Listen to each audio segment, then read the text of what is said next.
Hello everyone, today I'm just sharing with you a couple of Christmas baubles I've made.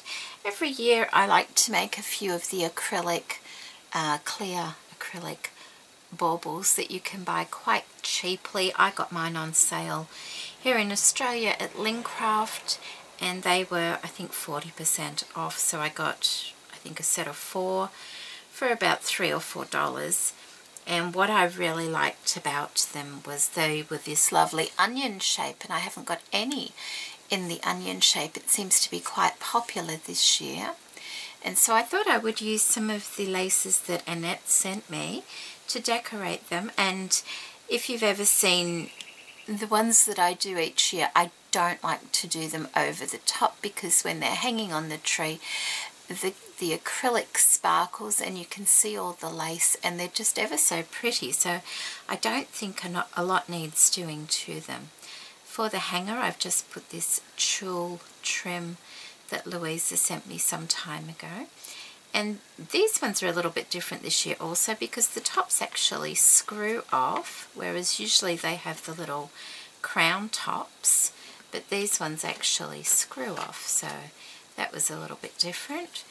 So what I've done around this one here is, I'll just show you up close, like that. I have used a little bit of this beautiful heart trim from Luscious laces. I've put it all the way around, and then along this part here I've just put a little bit of silver ribbon that was my own, and then a little bit of the mesh bling. I cut it thinly and put a little bit at the top and the bottom. Around the top here I just put a little bit of the silver trim again and the mesh bling, and as you can see it's very, very pretty and very sparkly, and that's what it looks like. So that's the first one, and I've made 2 of those like that. The next one I've made using this beautiful trim, once again from Luscious laces. Isn't it pretty?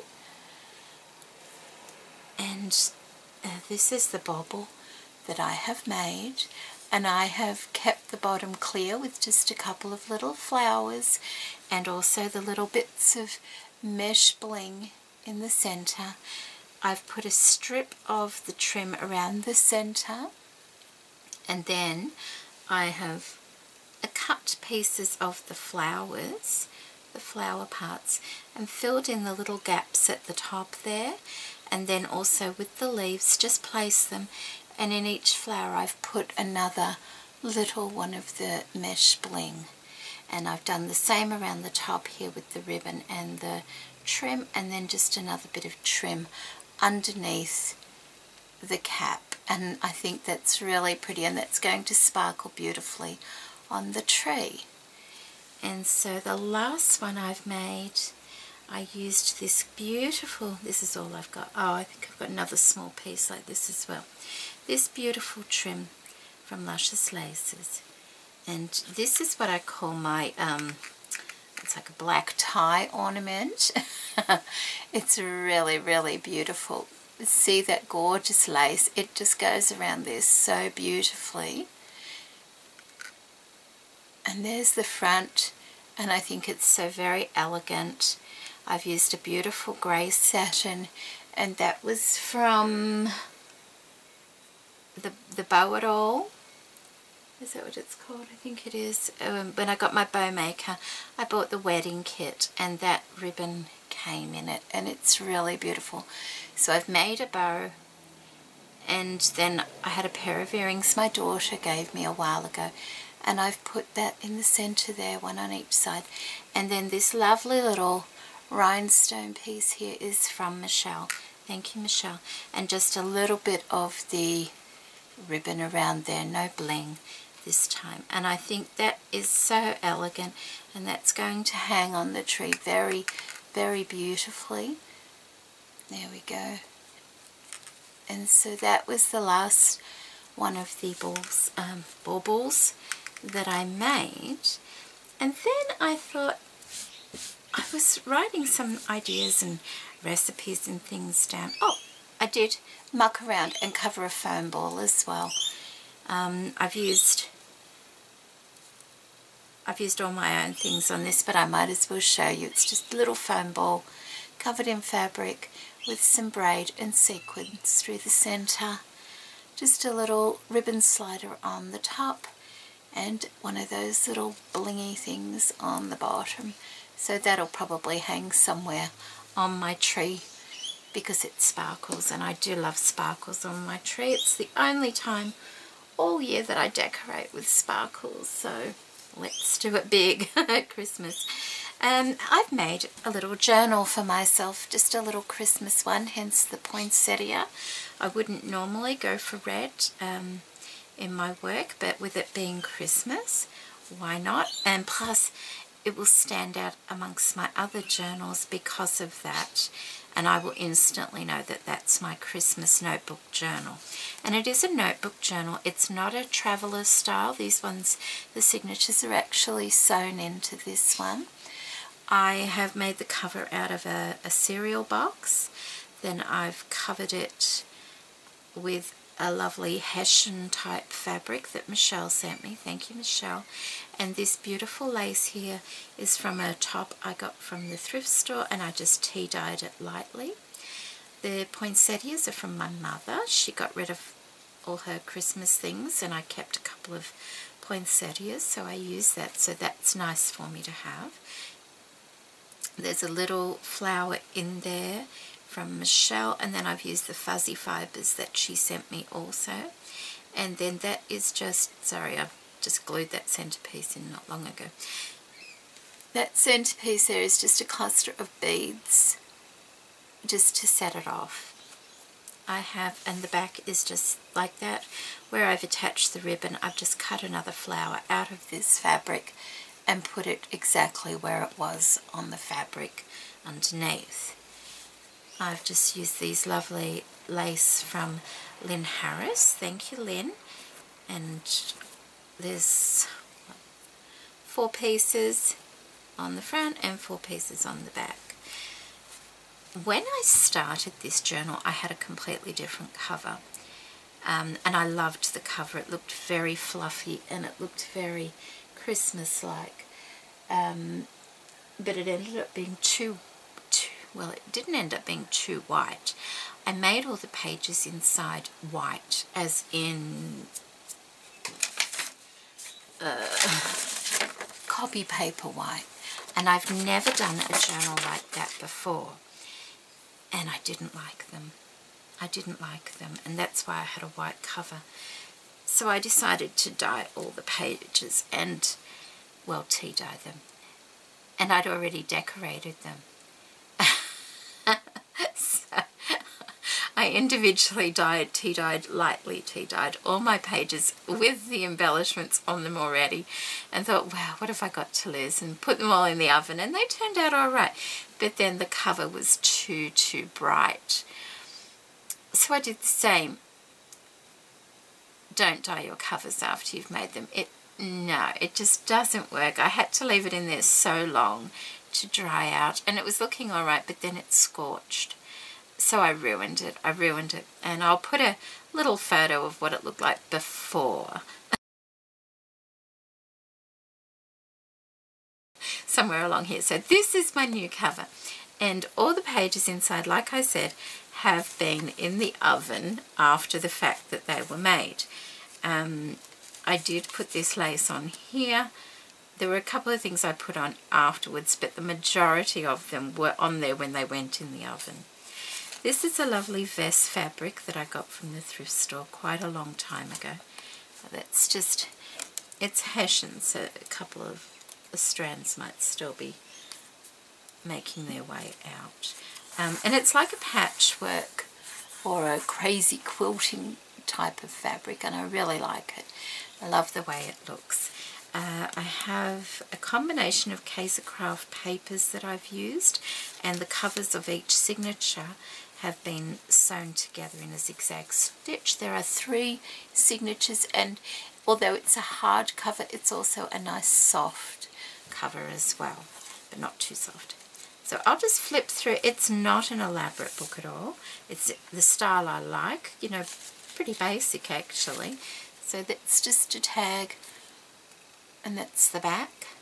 And all these pieces went in the oven. These embellishments on top here did not. The tags, the embellishments on the tags never went in the oven, but the tags themselves did.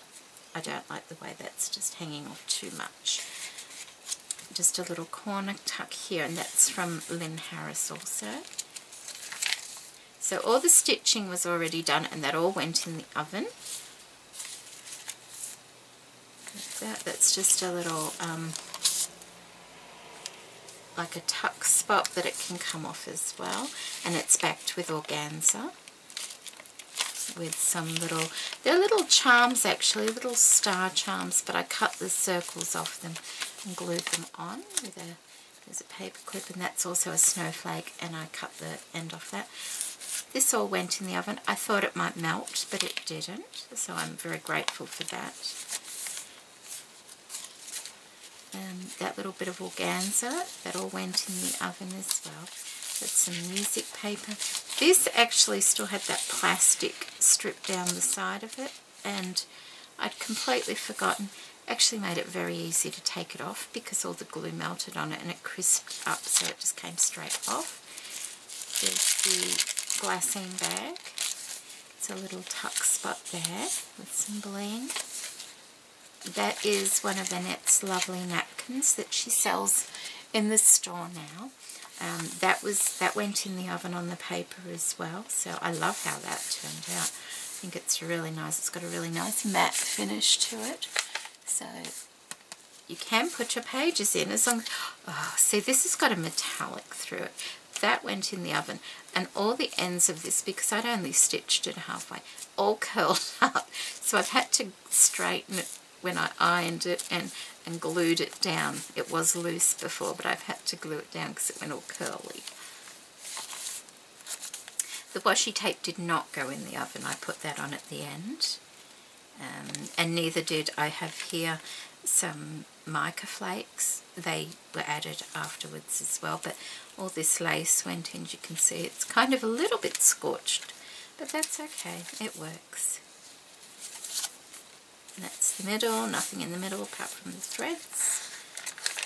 A little bit of stamping. Just a little tuck spot with some just bits of paper and a little envelope. And I think the envelope may have been from Crafty Irene. Beautiful applique from Lynn Harris of an angel. Isn't that beautiful?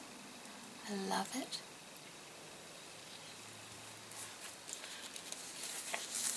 That's just some trim I've had for many years, and I only bring it out at Christmas because it's red. And I just have a piece of tea-dyed paper in there. Bit of stamping with a bow. That crisped up. I had to trim this lace because the ends of it here and here got a little bit crusty in the oven, but nothing really, but one did go a bit hard and I just trimmed it. So I'm surprised the metallics did so well. That's just a piece of paper folded up to look like a little envelope.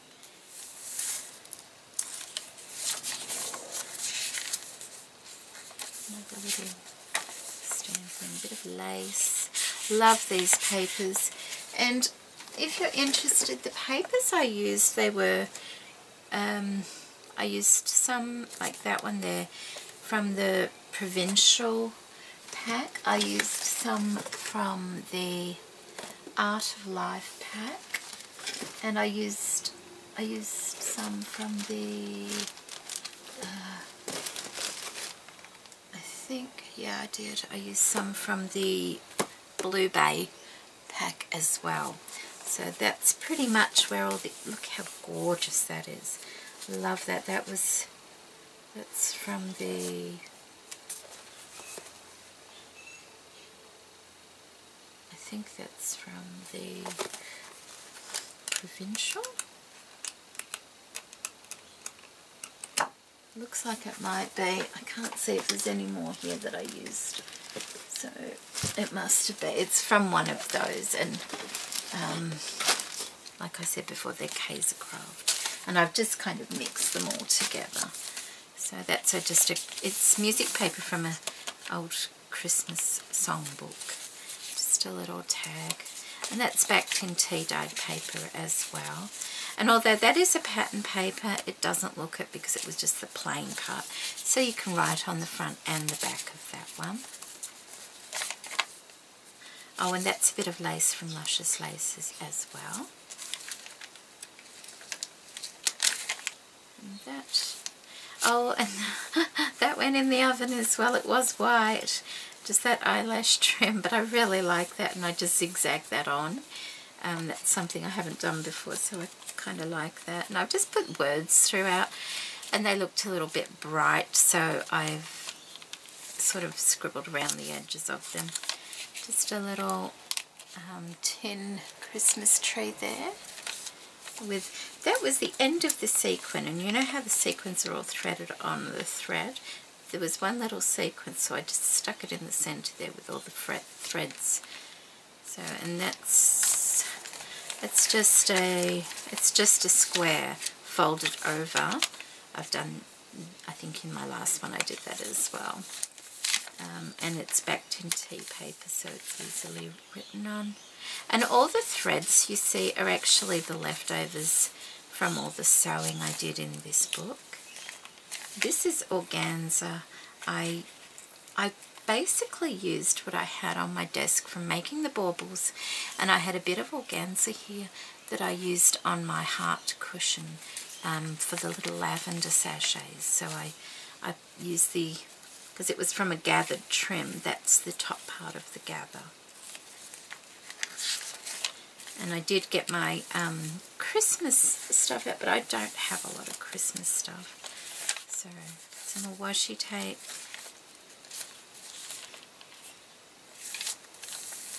And that.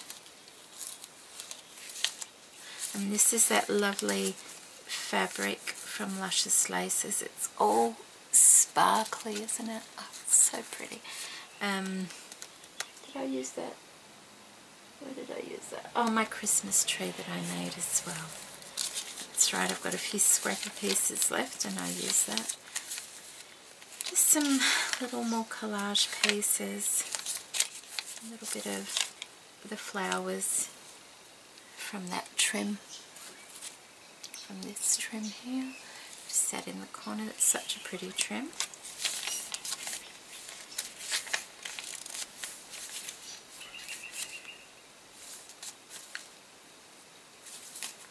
And just a lovely little love heart bag that I've glued there. And I think you can put something behind it as well, but with Christmas things you often get receipts and things like that, so it's nice to have pockets that aren't already filled that you can put your things in. And then, see, that one got a little bit scorched in the oven, but I don't mind that. It adds to that vintage look. And just a little tuck spot there with this little Christmas tree. That's just a paper clip with lace because sometimes we need something to clip on, but you know, it doesn't already have to have something there. It's just nice to have a clip handy so you can use it. Some more of that lovely sparkly fabric from Luscious Laces. There's just the leaf part of this trim here as well. And a lovely little heart brad.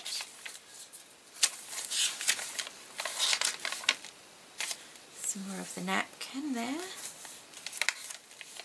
And I just picked words that I thought were appropriate for Christmas time. Just another piece of paper in there to write on. Glassine bag. Another little tuck spot there. Some more of that organza. That one, oops. Okay, that needs sticking back together. Just a little bit of trim, stamping, washi tape. I think I've seen them left open. It wasn't intentional, as you can see. It's just when I put it in the oven the glue's melted, but I needed it open because that's the center. Another little collage. That's just a little tag I did. Some tea-dyed paper on the back. That's part of the lovely trim from Luscious laces, and a bow and star.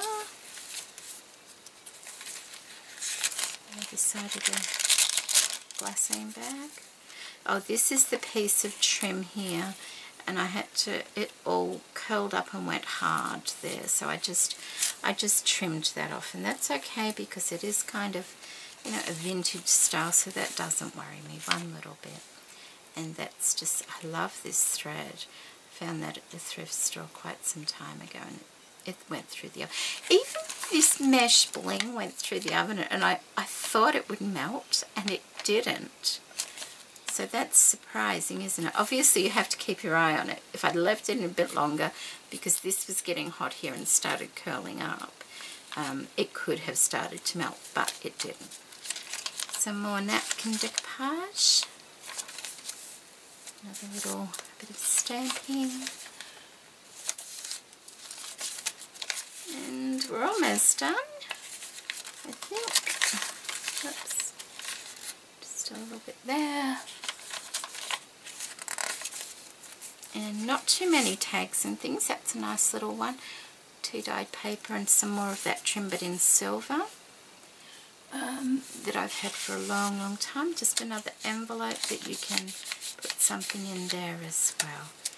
And that is it. That got a little, that's the other side, it got a little bit, you could see it was getting a bit hot in that corner, but that's okay. And that's the back. And that's my Christmas journal. And this is one I'm going to be using. It's not a decorative piece at all. It's definitely going to be used. That's why I wanted to get it done now, because I've got a lot of things I want to be writing in it. So I hope you like what I've put together, and I have a few more ideas coming. My lovely formal, what would you call that, like a tuxedo, isn't it? It's really pretty. And then that one there as well. So thank you for joining me today, and I